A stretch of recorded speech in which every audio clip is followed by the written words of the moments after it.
지금 여러분께서는 김경래 기자의 최강 시사를 듣고 계십니다. 네, 아까 브리핑에서 정리를 했었는데 지금 확진자가 7,000명은 넘었고요. 지금 확진자 증가세가 좀 꺾였습니다. 지금 200명, 어제 하루에 200명 좀 넘었었는데 이게 이제 의미가 있는 숫자인지 이게 궁금한 부분이 하나가 있고요. 또 하나가 전 세계적으로 약간 확산이 되고 있는 분위기입니다. 이게 팬데믹, 전 세계적인 유행이 좀 시작된 것일까? 이 부분도 걱정이 좀 됩니다. 이재갑 한림대 강남성심병원 감염내과 교수님 연결해서 관련 얘기 나눠보겠습니다. 안녕하세요. 네, 안녕하세요. 언론에서 이제 청취자분들이 계속 듣는 게 이번 주가 가장 중요하다. 이번 주가 고비다. 이게 지금 몇 주째 듣고 있습니다. 근데 이번 주가 또 진짜 중요해 보여요. 어쩔 수 없이. 이게 확산세가 꺾이는 분위기인데 이게 맞는 분석인가요? 어떻습니까? 일단 이제 대구 경북 지역 같은 경우에 신천지의 유증상자들 검사들이 더 거의 마무리되고 증상 네. 없는 분들도 거의 검사를 다 했거든요. 네. 그래서 신천지발 이제 확진자 숫자가 이제 감소를 이제 하기 시작을 했고요. 네. 또 이제 신천지 분들이 이제 자가격리 상태로 들어간 지가 이제 2주 다 돼갔거든요. 다 네. 이제 지난 분들도 있고 그러면서 신천지 분들을 통해서 추가되는 지역사회 감염 자체도 이제 줄어들 때가 되기는 한 시기입니다. 그래서 대구 경북 지역이 이제 안정을 보이고는 있는데 다만 대구 지역에 이제 그 경북 지역의 여러 집단 시설에서의 발병 상황들이 계속 보고되고 있기 때문에 네. 아직까지 완전히 이제 안심할 수 있는 시기는 아닌 것 같고요. 네. 그다음에 타 지역 같은 경우도 이제 병원이라든지 시설 이런 데서 집단 발병들이 계속 일어나고 있기 때문에 좀 주의가 필요한 시기로 생각이 듭니다.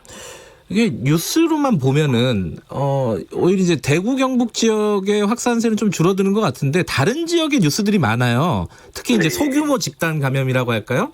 어떤 특정 건물이라든가 지역에서 집단적으로 한 10명씩 막 이렇게 나오는 경우들. 이거는 어떻게 봐야 되죠?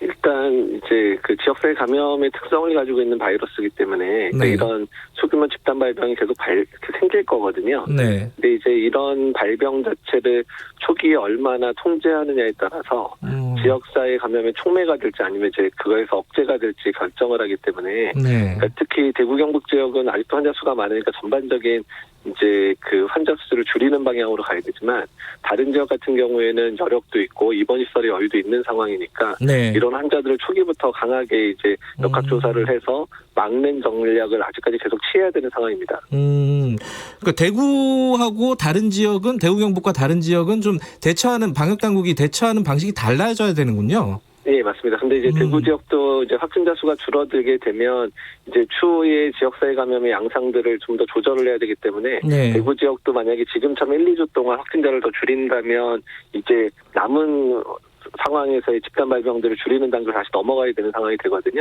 네. 그래야지 이제 한 달 이내에 우리나라 내 전반적인 발생 숫자를 줄일 수 있기 때문에 앞으로 그런 집단 발병 형태를 얼마나 통제할 수 있느냐가 우리나라가 한 2, 3주 내에 어느 정도 안정된 상황으로 들어가느냐를 결정할 것 같습니다.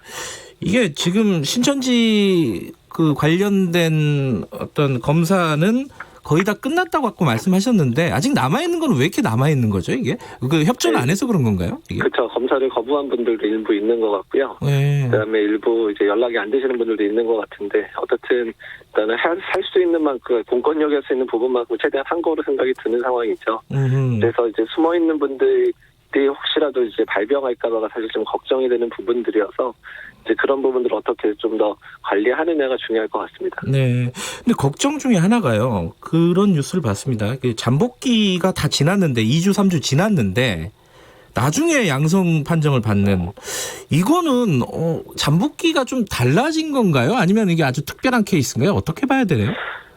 지금 코로나 바이러스 감염에서 네. 그 무증상 감염자에 대한 얘기가 상당히 좀 많이 나오고 있거든요. 네. 그러니까 이제 증상이 거의 없거나 이제 본인이 자극하지 않는 환자들이 좀 일부 있는 걸로 알려져 있고 또 그분들이 뭐 전파 정도는 이렇게 많지는 않을 거라고 예상은 되고 있는데 이제 그런 분들이 이제 중간에 이제 검사를 안 받고 있다가 이제 14일 지나고 나서 받아버리면 발병 전에 한 건데 이제 검사를 받게 되면 이렇게 양성으로 이제 나오는 경우도 있을 수 있습니다. 네. 그래서 이제 그런 환자들이 일부 있을 수 있고 또 이제 일부 환자 확진자 중에서 고령이거나 면역이 좀 많이 떨어지거나 아니면 아이들이거나 이런 경우는 이제 그 잠복기가 좀 길게 나타나는 분들이 일부 나타날 수도 있거든요. 네. 그래서 여러 가지 상황들을 좀 고민을 할 필요가 있습니다.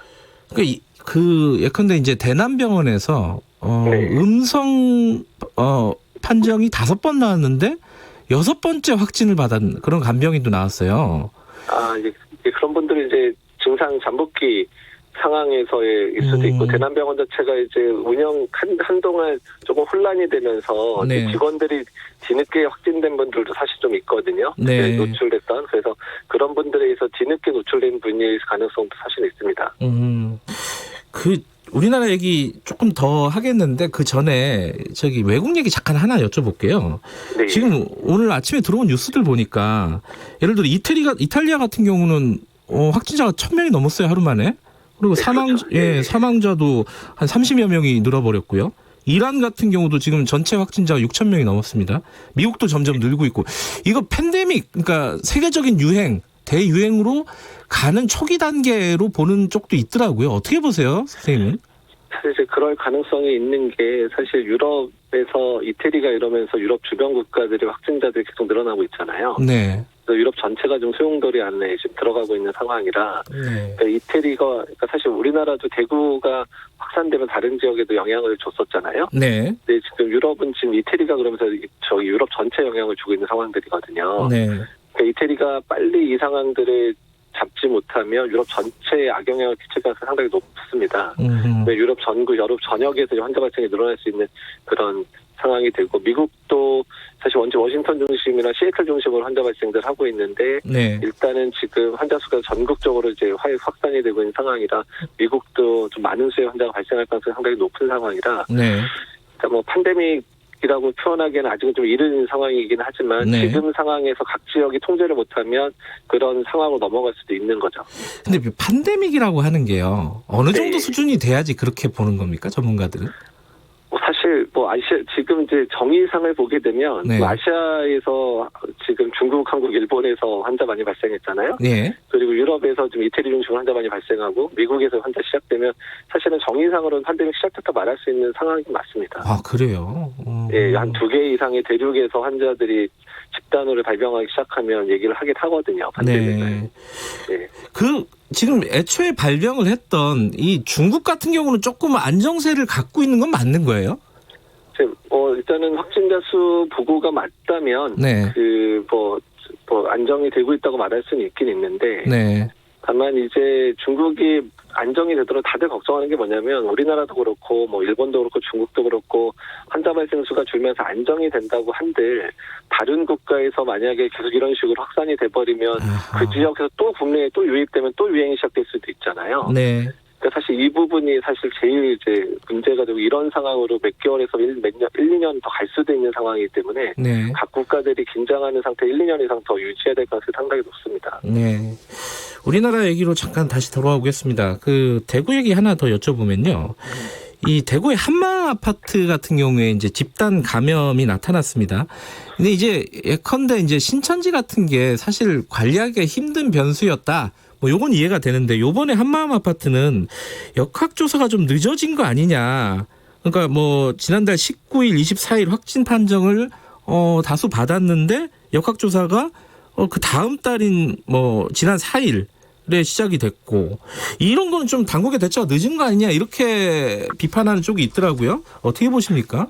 그러니까 사실 이제 집단 발병 형태가 눈에 띄었으면 한 3-4명 이상의 아파트에 동시에 발생을 하고 네. 다른 아파트 같이 사는 분들이 아니잖아요. 다른 네. 아파트 발생을 했었으면 초기부터 역학조사를 빨리 했었어야 되긴 하는데 네. 사실 솔직히 늦어진 이유는 잘 모르겠어요. 아마 신천지였는지 잘 얘기를 안 해주신 건지 그 부분은 이제 내막은 잘 모르겠고요. 네. 근데 그렇게 많은 신천지 분이 한 아파트에 살았다는 것도 상당히 좀 의아하고. 예, 그건 몰랐던 사실이죠, 그거는. 예. 근데 이제 그분들이 그 안에서 접촉을 해서 전파된 건지, 근데 같은 교인이고 서로 알 가능성이 높거든요. 네. 그러니까 내부에서도 아마 자기네들끼리 모임들이 아마 있었지 않았을까 생각이 들고, 네. 또 그분들이 또 대구교회 추석도 하고 이랬으니까 아마 그러면서 집단 발병할 수밖에 없었을 상황들이어서 네. 좀 상당히 이례적인 그런 아웃브레이크 양상이거든요. 예. 이런 부분들은 초반에 좀 역학조사 같은 것들이 좀 진행이 됐으면 좋았을 뻔했다라는 생각은 드는데 뭐 지금이라도 뭐 코호트 격리를 하고 있다면서요, 거기는? 예, 그래서 아파트 출입을 이제 차단. 그러니까 사실 코호트란 단어는 조금 안 써야 되는 단어고요. 아, 그래요? 왜 그렇죠? 그러니까 코호트란 단어는 동질의 사람들이나 뭔가 확진자끼리 묶여 있다 뭐 이런. 네. 그러니까 동질의 증상의장성에 묶였다는 건데 사실 접촉자들에 대한 코호트라는 개념은 좀 잘못된 개념인 게 이 아파트 같은 경우는 확진자도 있고 지금 확진이 안 된 접촉자가 있잖아요. 네. 다른 성격의 두 집단이 같이 있는 거를 코호트라고 얘기하지 않습니다. 그렇기 때문에 그냥 이제 집단 발병에 의한 뭐 건물 폐쇄 이 정도의 네네. 표현이 맞을 것 같고요. 네네. 언론에서 코호트란 단어는 좀 상황이 안 맞는 단어이기 때문에 조금 주의해야 할 단어이긴 합니다. 알겠습니다. 저도 주의하도록 하겠습니다. 네. 지금 아까 이제 소규모 집단 감염들이 다른 지역에서도 계속 나타나고 있다고 말씀을 드렸는데 네. 이게 이제 발병을 하면은 빨리 역학조사하고 차단하는 게 중요하다라고 말씀하셨는데 그럼 발병을 안 하려면 어떻게 해야 되는지 이게 좀 어떤 위생 수칙이라든가 이런 것들은 좀 알려주셔야 될 것 같아요. 아직은 우리나라가 안심하기 이른 상황이죠. 네. 그래서 지금 사실 국민들께서 사회적 거리두기를 잘 실천해 주시고 있고 특히 대구 경북 지역에서 그거를 잘 지켜주시고 있기 때문에 지금 발병 양상이 그나마 안정세로 넘어가는 걸 생각이 되거든요. 네네. 그래서 지금 만약에 그 긴장감이 풀리면 다시 이제 보통 저희가 얘기하는 세 번째 웨이브가 시작될 수도 있는 그런 위험성이 있기 때문에 네. 그래서 지금 조금이라도 좀만 더 고생해 주시면 어떨까. 그래서 한 1, 2주 정도만 더 사회적 거리두기를 잘 실천해 주시면 지금보다 더 안정된 상태로 넘어갈 수 있을까 예상을 하고 있습니다. 네. 그건 좀 귀담아서 좀 청취자분들도 들어주셨으면 좋겠고요. 자, 치사율 관련된 얘기를 하나 여쭤볼게요. 지금 치사율이 우리 같은 경우에 50명입니다. 사망자가. 네. 이거 어느 정도 수준으로 봐야 됩니까, 이게? 위험한 수준인지 어떻게 다른 질병에 비해서 상대적으로 어떻게 보세요? 그러니까 이제 지역사회 감염에 있어서 가장 큰 문제는 이제 노약자들과 이제 만성질환자분들이 이제 그러니까 확진이 되고 또 네. 그러면 사망자가 늘어나는 게 가장 큰 문제인데 네. 그나마 지금 지역사회 감염이 이제 되고 있는 대구 경북 지역에서 의료진들이 노력을 하면서 최대한 막고 있는 상황인 거거든요. 네. 그러니까 비슷한 확진자가 있는 이제 이태리에서 지금 사망자가 우리보다 훨씬 많잖아요. 그러니까요. 예. 예, 그러니까 이제 그런 부분에 있어서 우리나라 그러니까 대구 경북 지역에 있는 의료진 또 사실 대구 경북 지역에서 이제 입원이 못해서 못한 중증 질환자들 다른 지역에서도 다 지금 환자들을 받아서 치료를 해주고 있는 상황이거든요. 네. 그러니까 이런 부분들이 제대로 작동해서 그나마 이 정도로 버티고 있다는 생각이 듭니다.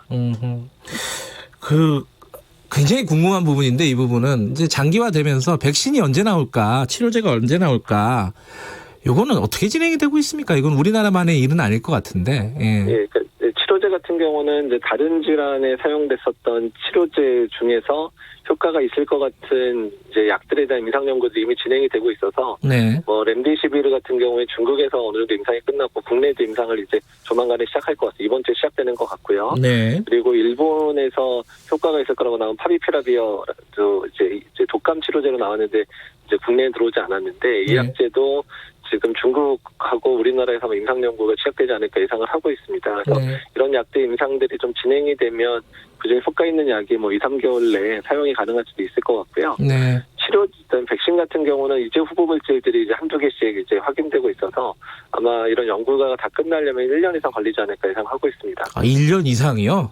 네. 지금 뭐 언제 나올지 지금 바로 막 기대하거나 이럴 필요는 없는 부분이네요. 예, 특히 백신은 좀 시간이 많이 걸립니다. 예. 마지막으로요.